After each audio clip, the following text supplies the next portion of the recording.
Welcome to my presentation. The title of this paper is Process Optimization Under Uncertainty for Improving the Bond Quality of Polymer Filaments in Fused Filament Fabrication. I am Kapusuzoglu, a PhD student at Vanderbilt University. My advisor is Professor Sankaran Mahadevan. This study was supported by funds from the National Institute of Standards and Technology under the Smart Manufacturing Data Analytics project. The support is gratefully acknowledged. The outline of this presentation is as follows. First, I'll give a brief introduction about the manufacturing process, and then I'm going to explain the physics models. And next, I'll talk about the development methodology, and finally, I'll show the results in conclusion sections. Fused filament fabrication, FFF, an extrusion-based deposition technique, is a widely used additive manufacturing process. Among other rapid prototyping technologies, FFF is popular due to its low cost, easy operation, and suitability for complex geometries. FFF is the process of joining materials, usually layer upon layer, by extruding a molten filaments through a heated nozzle at a controlled rate. The build plate supporting the extruded polymer filaments is typically set at a controlled temperature. As the material cools down, solidifies, and bonds with the surrounding filaments as it is deposited. The bond formation process in FFF is illustrated in this figure. It is affected mainly by wetting and neck growth, also molecular diffusion and anodization across the cross-section of the FFF filaments. Achieving a better bond quality in FFF parts is not a straightforward thing. Higher temperatures and lower deposition speeds can enhance the bond quality. However, same process adjustments can also lead to poorer geometric control, low surface quality, and longer print times. And in such adjustments, such process parameter combinations, warping and lamination may be observed due to improper build plate leveling, non-heated build plate, slow print speed, or incomplete melting of powder or insufficient remelting of the underlying solid. Costa and others propose a transition transfer model that considers the physical contacts between a filament and its adjacent filaments, or the build plate.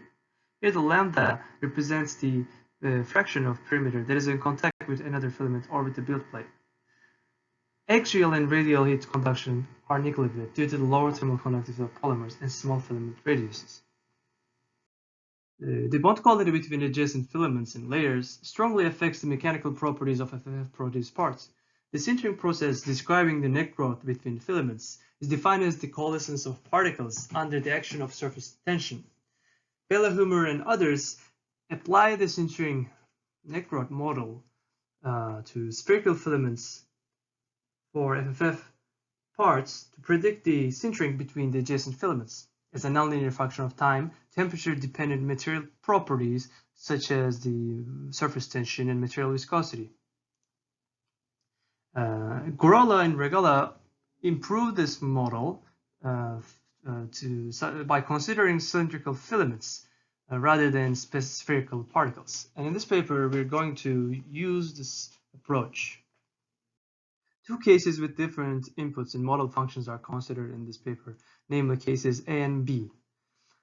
The inputs to the sintering neck growth model, temperature profiles of the extruded filaments, are predicted using the heat transfer model in case A, whereas in case B, measured temperature data from experiments are used as the inputs to the neck growth model. The models used to predict the bond quality are affected by various sources of uncertainty and error. This affects process optimization and process control decisions. Therefore, it is critical to identify and quantify the effects of uncertainty and error sources in order to improve the overall quality of FFF parts. Here, the difference between observations by D and the true response of the system is attributed to the observation error epsilon observed, which is a Gaussian zero-mean Gaussian random variable with sigma standard deviation.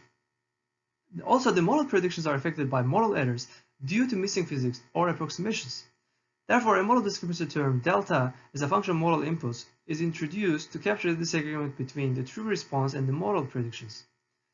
In this paper, a GP surrogate model, Gaussian process surrogate model, is constructed to estimate the model discrepancy at unobserved inputs. The GP model for the model discrepancy captures the combined contribution of the model form and the measurement error for a given bond length. Thus, the corrected predictions of the physics models can be written as follows. The trained GP surrogate model is used to correct the model prediction, which feeds into the process parameter optimization calculations. Multiple rectangular shaped specimens were produced with the same geometry but with different combinations of process parameter values. The net growth between the filaments and the total void area of the parts were identified at a specified cross-section with the use of microscopy images. Here the experimental setup is shown, and an Ultimaker 2 extended plus printer is used in the experiments within a commercial Ultimaker black ABS material to print the parts. A part cross-section that is printed using these process parameters is shown in this figure, and the bond length measurements between these interfaces are given in the table. A typical infrared image for this part is given in this figure. Using the method developed by Lee and Mahadevan, the first-order sub-indices can be computed by dividing the input variable into equally probable intervals. The results from GSA indicate which parameters individual effect have significant contribution to the uncertainty in the coupled heat transfer and net growth models.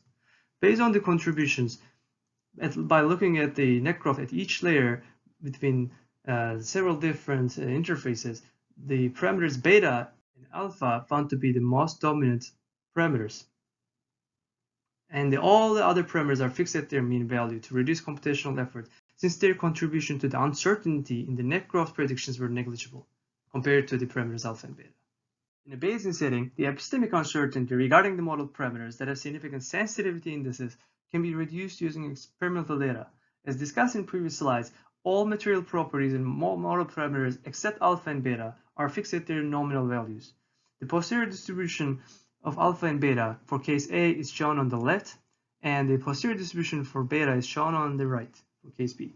These values are used in the subsequent analysis, that is in the surrogate models for the model errors and optimization under uncertainty.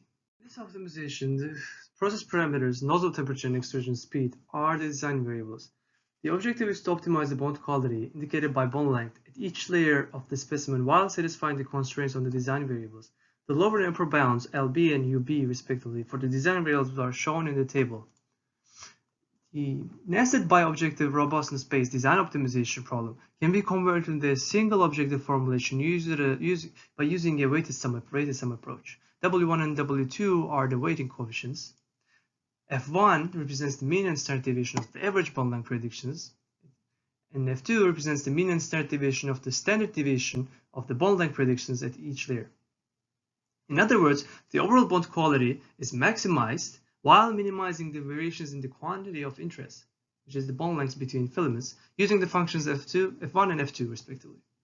In order to demonstrate the robustness of the proposed formulation, two cases are considered. In case 1, different printer nozzle temperature and extrusion speed values are used at each layer, and in case 2, printer nozzle temperature and extrusion speed values are kept constant at each layer. The optimal solutions for these two cases are presented in the next slide. The overall bond quality and the bond quality at each layer are significantly better for case 1, since the printer nozzle temperature and extrusion speed are optimized at each layer separately. The total void area of the case 1 also is the smallest, and the overall mean bond length is largest case 1 as expected, thus demonstrating the effectiveness of the proposed optimization methodology. And the predicted bond lengths at each interface are validated using the experimental data as shown in the bottom right figure. This paper developed the formulation for FFF process optimization under uncertainty using an analytical solution for the transient heat transfer during filament deposition and cooling and a sintering net growth model. The net growth between adjacent filaments is optimized while accounting for various sources of uncertainty and error. The physics model parameters that have the most significant contribution to the uncertainty in the model output are calibrated using experimental measurement of bond length. Additional experimental observations are used to build the surrogate model for the physics model discrepancy in predicting the bond length. The surrogate model is used to estimate the model discrepancy for given process parameter values and correct the physics model predictions. The correct prediction model is used to select the optimal process parameters to maximize the bond quality at each layer. The optimum solution is validated with specimens printed with optimized process parameters. The proposed approach helps to replace the trial and error experimental approach with a model-based process parameter optimization under uncertainty in FFF. In future work, a more comprehensive net growth model can be investigated. Also, the proposed framework needs to be extended to unlock control of process parameters, thus further reducing the variability in the bond quality and other quantities of interest in order to achieve various product quality objectives. Future work can also explore the generalization capabilities of the proposed method to parse with more filaments, different geometries, and sizes. Thank you.